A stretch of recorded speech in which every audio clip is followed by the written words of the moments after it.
What we're gonna do now is just put on this back tire and then torque them all to 30 something per pound.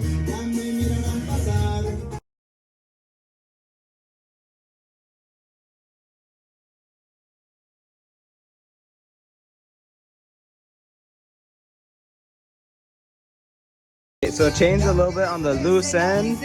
So what we're gonna do is loosen these 4 bolts and tighten it.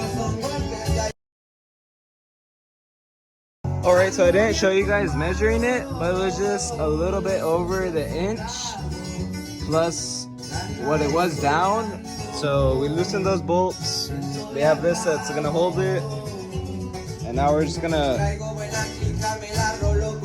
roll it ever so slightly back.